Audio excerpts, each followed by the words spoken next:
오늘 본문은 지구상의 최초의 교회가 탄생하는 순간입니다. 성령 충만받은 베드로는 오순절 절기를 지키려고 예루살렘에 올라온 수많은 유대인들을 향해서 너희가 십자가에 못 박아 죽인 예수가 하나님의 아들이다, 유일한 구원자다, 이런 설교를 했습니다. 우리 사도행전 2장 14절 말씀 읽겠습니다. 시작.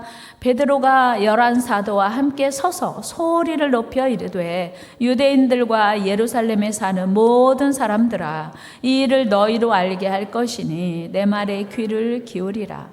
베드로가 지금 성령 충만해서 설교하는 거예요. 내용은 무엇이었냐면 36절입니다. 같이 읽어요. 그런즉 이스라엘 온 집은 확실히 알지니 너희가 십자가에 못 박은 이 예수를 하나님이 주와 그리스도가 되게 하셨느니라 하니라. 아멘. 당시 베드로의 설교를 들은 수많은 사람 중에 3,000명 정도가 마음에 찔려서 통회하고 자복했습니다. 우리 37절 말씀 읽겠습니다. 시작. 그들이 이 말을 듣고 마음에 찔려 베드로와 다른 사도들에게 물어 이르되 형제들아 우리가 어찌할꼬 하거늘. 이에 베드로는 너희가 회개해라. 그리고 예수 그리스도의 이름으로 죄사함을 받고 성령을 선물로 받아라고 선포합니다. 38절 읽어요. 시작. 베드로가 이르되 너희가 회개하여 각각 예수 그리스도의 이름으로 세례를 받고 죄사함을 받으라. 그리하면 성령의 선물을 받으리니. 아멘. 감사하게도 그날 베드로의 그 설교 한 번을 듣고, 그 유명한 설교예요. 베드로의 최초의 설교예요. 그 설교를 듣고 3,000명이 회개하고 예수님을 믿었습니다. 이것이 초대교회의 출발이었습니다. 여기서 우리는 교회의 출발이 철저하게 회개였음을 깨닫습니다. 여러분, 회개가 왜 그렇게 중요합니까? 죄는 우리의 영혼을 멍들게 하고요, 병들게 합니다. 마침내 우리 영혼을 죽음에 이르게 합니다. 우리 속담에 이런 말이 있죠. 돈을 잃는 것은 조금 잃는 것이요, 건강을 잃는 것은 다 잃는 것이다. 무슨 뜻입니까?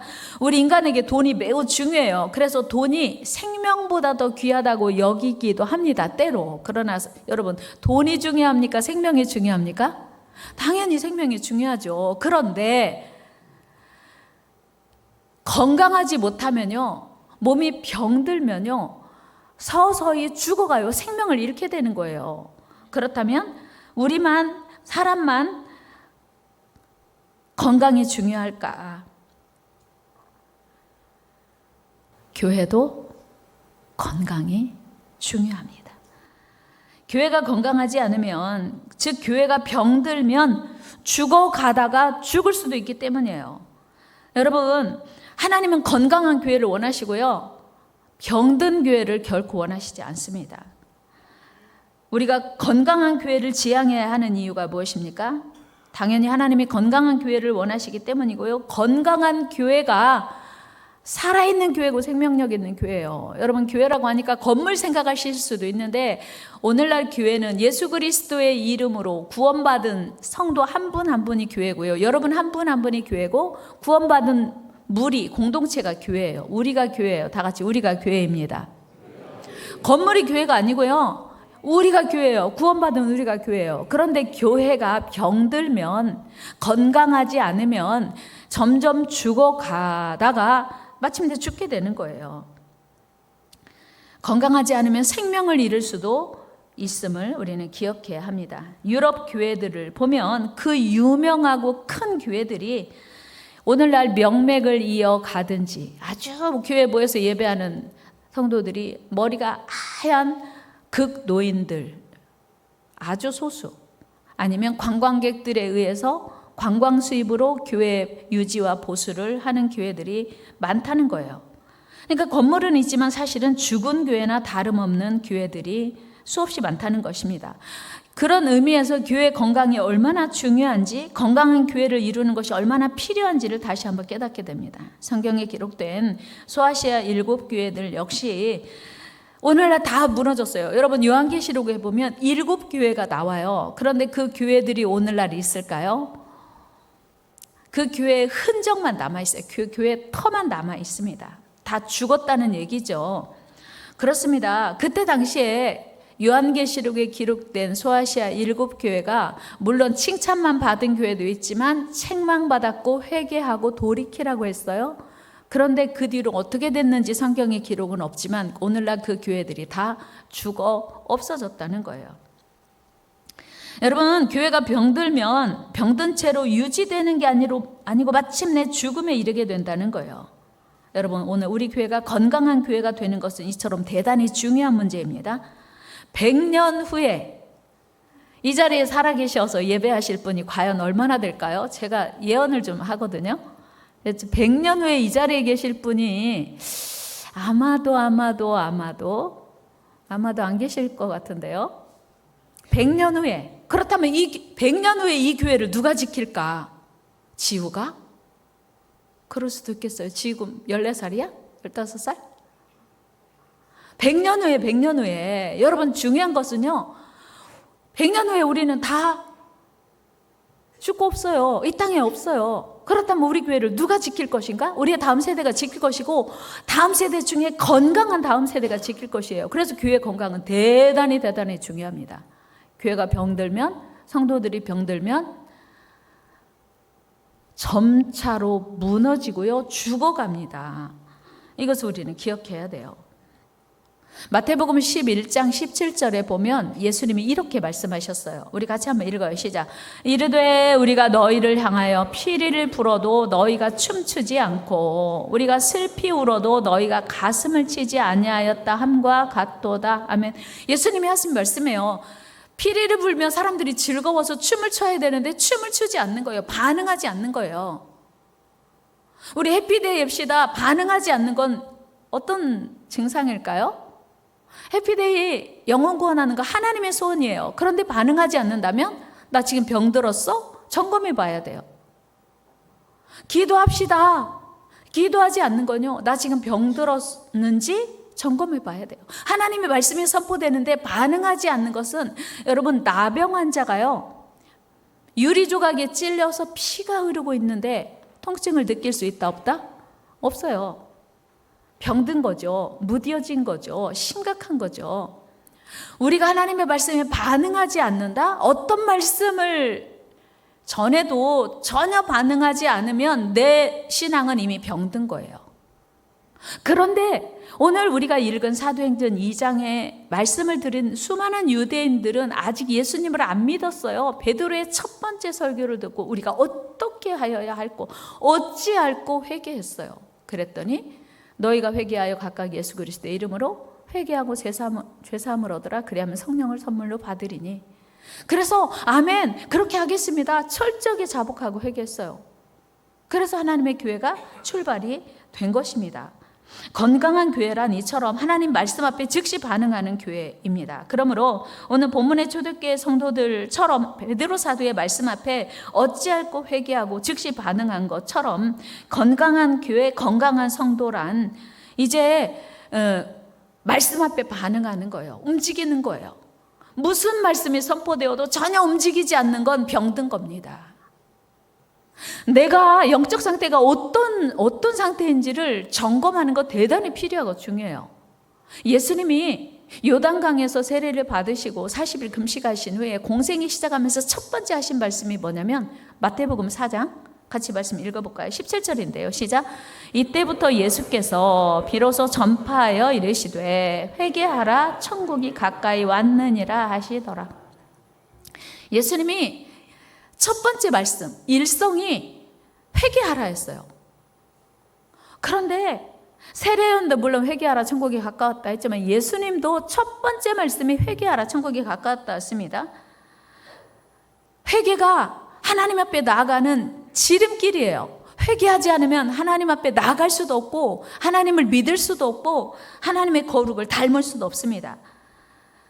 우리 죄가 오직 하나님 앞에 고백될 때 죄가 용서되고 비로소 거룩한 하나님의 나라 백성이 될 수 있습니다. 여러분, 거룩이 뭘까요? 거룩은 분리예요. 뭐하고 분리? 죄와 분리, 세상과 분리.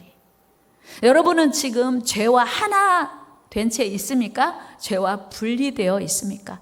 죄와 분리되어 있기를 축복합니다. 세상과 분리되어 있기를 축복합니다. 우리가 세상에 섞여 살지만 물고기는 짠 바닷물에 살고 있지만 그 몸을 바닷물에 절인다 안 절인다? 안 절여요. 물고기를 바닷속에서 금방 꺼냈는데 짠 바닷물에 사는 물고기가 그 짠물에 절이지 않고 담백해요. 마찬가지 우리가 죄악 세상 속에 살고 있지만 하나님의 거룩한 자녀는, 하나님의 거룩한 백성은 이 죄악 세상에 물들지 않고 사는 것이 우리의 사명인 거예요. 그 은혜가 있기를 축복합니다. 사도행전 5장에 보면 날마다 부흥하던 초대교회에 충격적인 사건이 일어나요. 아나니아와 삽비라라고 하는 부부가 하나님을 잘 섬기는 신실한 부부였어요. 어느 날 그 사도행전 2장에서부터 그 성령 충만 받은 사람들이 가난한 사람들을 보니까 자기 가진 소유가 눈에 보인 거예요. 그래서 자기 소유를 팔아서 가난한 사람들을 위해서 교회로 다 가지고 왔어요. 교회는 그것을 가난한 자들을 위해서 부지런히 나누었습니다. 그런데 어느 날 아나니아와 삽비라가 성령의 감동을 받았는지 자기 밭을 팔고 싶은 거예요. 여보, 우리 밭을 팝시다. 좋아요. 거기까지는 좋았어요. 그런데 팔고 났는데 사실은 팔고 다 드리려고 판 거죠. 그런데 막상 팔고 보니 여보, 그런데 우리 그 다음 뭐 먹고 살아? 그러게 안 되겠네. 일부 남겨야지. 아니, 일부만 드려야지. 그럽시다. 문제 없어요. 당연히 그래야죠. 뭐 먹고 살아야 다 드리면. 여러분 절대 다원금하지 마세요. 다 드리면 안 됩니다. 당연히 문제 없어요. 거기까지는. 그런데 거기까지는 서로 부부가 합의를 하고 교회 왔어요. 그래서 남편이 먼저 그 소유의 일부를 사도 앞에 내놓습니다. 베드로가 이게 다야? 안 물어봤으면 좋았는데. 그리고 그때라도 아니요. 일부예요. 일부. 생각해보니까 우리 이후의 삶을 누가 책임져 주죠? 아무도 책임져 주지 않을 것 같아서 일부 남겼어요. 오케이, 좋아요. 거기까지 당연히 그렇게 해야죠. 그런데 네, 이게 답니다. 그렇게 했던 거예요. 그 순간 베드로 사도가 아무도 모르는 사실을 이야기해요. 네가 어떻게 성령을 속이고. 그러니까 여러분, 우리가 사도를 속였어요. 베드로 사도를 속였는데 베드로 사도의 말은 성령을 속이고 땅값 얼마를 감추었느냐. 속인 게 문제였어요. 거짓말이 문제였어요. 땅을 팔기 전에는 네 맘대로 할 수 없지만 판 후에도 네 맘대로 할 수 없더냐. 책망했어요. 심히 꾸짖었어요. 그 자리에서 쓰러져 혼이 떠나고 죽었어요. 너무 무섭죠. 3시간쯤 지난 후에 그의 아내 삽비라가 그동안에 일어난 일을 까맣게 알지 못한 채 의기양양하게 왔어요. 우리 남편이 뭐 했어요? 많은 헌금했잖아요. 그러니까 얼마나 교회 안에서 우리가 인정받을까 기쁜 마음으로 들어왔어요. 근데 베드로 사도가 표정이 이상해요. 그거 땅 판값 전부야? 네. 남편하고 약속했으니까요. 누가 알아요? 아무도 모르죠. 부부만 아는데. 베드로가 다시 질문합니다. 사도행전 5장 8절 같이 한번 읽어볼까요? 사도행전 5장 8절 시작. 베드로가 이르되 그 땅 판 값이 이것뿐이냐? 내게 말하라 하니 이르되 예, 이것뿐이라 하더라. 이게 문제요. 이게 거짓말이 문제인 거예요. 그 대답 후에 아내 삽비라도 혼이 떠나고 죽었습니다. 한날에 땅을 팔아 일부를 하나님께 드린 아나니아 삽비라 부부는 회개할 기회도 없이 죽었습니다. 저는 이 말씀 읽을 때마다 진짜 아쉽다. 나름대로 했잖아요. 땅도 팔았잖아요. 일부라도 드렸잖아요. 기회를 주셨어야죠. 회개할 기회를 주시든지 용서받을 기회를 주셨어야죠. 그리고 또 아쉬운 거는 일부만 드렸다고 말했더라면 얼마나 좋았을까. 아니요, 팔았어요. 그런데 사실은 다 드리려고 팔았는데 막상 드리려고 보니까 미래가 걱정돼서 남겼어요. 일부예요, 이게. 이렇게 말했더라면 오케이, 끝이에요. 그래? 잘했어. 이렇게 했을 텐데 거짓말이 문제였어요. 차라리 드리지 않았더라면 훨씬 더 나았을 것을. 좋은 의도로 땅을 팔았고 일부라도 드렸는데 부부가 한 날 죽었으니 얼마나 안타까운 일입니까? 그렇다면 우리 이런 의문이 들어. 왜 하나님은 일부라도 드린 그 의로운 부부에게 이런 큰 벌을 내리셨을까? 타이밍이에요, 타이밍. 지금 초대교회가 막 부흥하고 있는 지금 찰나예요.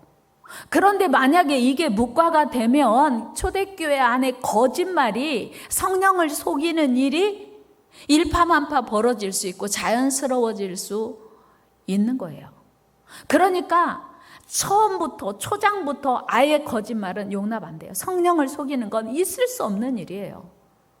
그래서 샘플, 모델 아나니아와 삽비라가 대표로 초대교회 성도들 안에 있는 거짓말, 초대교회 성도들 안에 있는 진실하지 못함이 그날 다 죽은 거예요. 아나니아 삽비라만 죽었지만 사실은 초대교회 성도들 안에 있는, 와 무서워, 하나님 속이면 큰일 나는구나, 하나님 앞에 거짓말하면 저렇게 죽는구나. 그날 초대교회 성도들은 이미 자기 안에 있는 거짓말이 다 죽어버린 거예요. 아나니아 삽비라 죽음과 함께. 이해되십니까? 아나니아 삽비라 부부가 최초로 죄를 교회 안에 가지고 들어온 거예요. 그 첫 번째 죄 문제를 하나님은 단호하게 처리하심으로 초대교회 성도들 모두에게 죄에 대한 경각심을 갖게 하신 거예요. 그리고 죄를 결단코 용납하지 않으시는 하나님의 성품을 깨닫게 하신 거예요. 우리 5장 11절 말씀, 16절 말씀 읽어볼까요? 시작. 예루살렘 부근에 수많은 사람들도 모여 병든 사람, 괴로움 받는 사람을 데리고 와서 다 나음을 얻으니라. 하나님의 성품이 무엇인지 알게 된 거예요. 여러분, 교회는 세상과 달리 세상과는 구별된 거룩한 공동체여야 함을 우리 하나님은 말씀하고 싶으셨던 거예요. 깨닫게 해주고 싶으셨던 거예요. 초대교회 성도들이 다 보고 있는데 누군가는 땅을 산 사람도 있을 거예요. 땅 판값이 저거 아닌데? 그 자리에 있었을 수도 있는 거예요. 그러니까 아예 처음부터 거짓말을 차단하고 싶으셨던 거죠. 이런 하나님의 마음 때문에 아나니아와 삽비라는 용서받지 못하고 초대교회 최초로 하나님 앞에 거짓말에서 저주받은 사람이 된 겁니다. 거룩하지 않음에 대한 하나님의 징계를 보여준 사례였습니다. 죄의 삭은, 죄의 대가는 사망이야. 로마서 6장 23절에 죄의 삭은 사망이요라고 하는 말씀을 이들이 그대로 지금 적용하고 있음을 온 성도가 다 깨닫게 되었습니다. 여러분, 하나님은 그 어떤 죄도 미워하시고 싫어하시고 결코 용납하지 않으십니다. 다만 우리는 십자가의 공로로 회개를 통해서 용서받을 수 있어 얼마나 감사해요. 따라서 우리 신앙인들의 가장 큰 무기는 바로 회개예요. 하나님께서 우리에게 주신 가장 큰 선물이, 가장 큰 은혜가 바로 회개입니다. 여러분, 누구나 우리는 죄를 범하고 살아갑니다. 그러나 중요한 것은 그 죄를 깨닫는 순간 죄를 인정하고 회개하는 거예요. 어떤 죄가 됐든 회개하면 용서받을 수 있습니다. 그러나 회개하지 않으면 용서받지 못하고 영영 하나님께 버림받습니다. 사울이 그 대표적인 예예요. 사무엘 선지자가 일주일간이나 더디 왔을 때 선지자만 드릴 수 있는 제사를 대신 드리는데, 드리자마자 사무엘 선지자가 가지고 왕이시여, 당신이 제사를 드렸습니까? 그때 사울이 뭐라고 했어요? 잘못했어요 하면 될 걸, 그 한마디면 될 걸 변명하고 핑계하고, 아담과 하와가 하나님 앞에 변명하고 핑계했듯이 똑같이 변명하고 핑계했어요. 사무엘하 13장 11절 있나요? 시작. 사무엘이 이르되 왕이 행하신 것이 무엇이냐 하니 사울이 이르되 백성은 내게서 흩어지고 당신은 정한 날에 오지 않고 블레셋 사람은 믹마스에 모였음을 내가 보았으므로. 그러니까 철저히 사무엘 잘못인 거예요. 내가 이 오늘 제사 드린 것은 당신이 늦게 와서 내가 부득이하여 드렸습니다. 12절에서 부득이 드렸대요. 부득이. 여러분, 이게 우리 모두 다 이런 속성이 있어요. 누가 나 죄를 잘 지적하면 지난주 왜 안 오셨어요? 죄송해요. 이렇게 하면 될 거예요. 뭐 사정이 있을 수도 있고 아팠을 수도 있고. 어떻게 1년 12달 한 번도 안 빠지고 신앙생활을 해요? 다 사정이 있지요. 목사님은 알지도 못하면서 막 이렇게 말할 수 있거든요. 무조건 하나님 앞에서는요, 죄송해요 하면 되는 거예요. 잘못했어요. 그럼 다 용서돼요. 회개하지 않고 변명과 핑계로 일관한 사울은요, 하나님께 버림받았어요. 그러나 다윗은 비록 왕이었지만 더 위대하신 온 세상의 왕 되신 하나님 앞에 철저히 회개했습니다. 그는 자기 죄를 회개하기 위해서 눈물로 침상을 적실 만큼 애통하며 회개했습니다. 이 시편 51편이 그의 기도거든요. 같이 읽어요. 시작. 웃을초로 나를 정결하게 하소서. 내가 정하리이다. 나의 죄를 씻어 주소서. 내가 눈보다 희리이다. 아멘. 10절 11절에서도 하나님이여 나를 버리지 마소서. 나를 멀리하지 마시고 내 속에 정직한 영을 새롭게 하소서. 나를 주 앞에서 쫓아내지 마시고. 얼마나 겸손한 왕이 하는 기도입니까? 어떻게 됐는지 아세요? 다윗은요 그 기도로 용서받았어요. 뿐만 아니고 그 가문을 통해서, 그 여인을 통해서 이스라엘의 위대한 왕가를 세워가요. 그때 죄로 인하여 잉태된 아이는 죽었어요. 하나님은요 죄는 반드시 죄는 징계하십니다. 그 아이는 죽었지만 그 밧세바의 몸에서 태어난 다음 솔로몬을 통해서 예수 그리스도가 태어나시는 믿음의 명문 가문이 된 거예요. 이게 회개가 얼마나 위대한지, 회개하는 자를 하나님이 얼마나 기뻐하시는지, 회개하는 자를 얼마나 축복하시는지 우리가 확인할 수 있는 대목입니다. 여러분, 이것이 회개의 은혜죠. 다윗이 죄가 없어서 다윗 가문을 쓰신 게 아니고 애통하며 철저히 회개했더니 하나님께서 용서해 주시고 그 후손을 높이 세워 주셨습니다. 그의 가문을 빛나게 세워 주셨어요. 우리는 모두 거룩한 하나님의 자녀입니다. 그 하나님의 거룩하신 자녀처럼 우리도 거룩해야 돼요. 죄를 멀리하고 날마다 회개함으로 하나님의 자녀답게 거룩을 회복하며 정결한 모습으로 살아가야 합니다. 여러분, 우리 모두가 하나님 앞에서 애통하며 회개하고 정결한 모습으로 살아갈 때 우리 교회는 앞으로 100년, 200년 생명력 넘치는 교회로, 건강한 교회로 굳게 세워주실 것을 저는 믿습니다. 중요한 건 오늘 우리가 거룩함을 유지하려고 회개하고 애통할 때, 자복할 때 이 거룩함이 흘러가는 걸 우리 다음 세대에게 말씀 마칩니다. 여러분, 선택은 우리의 몫이에요.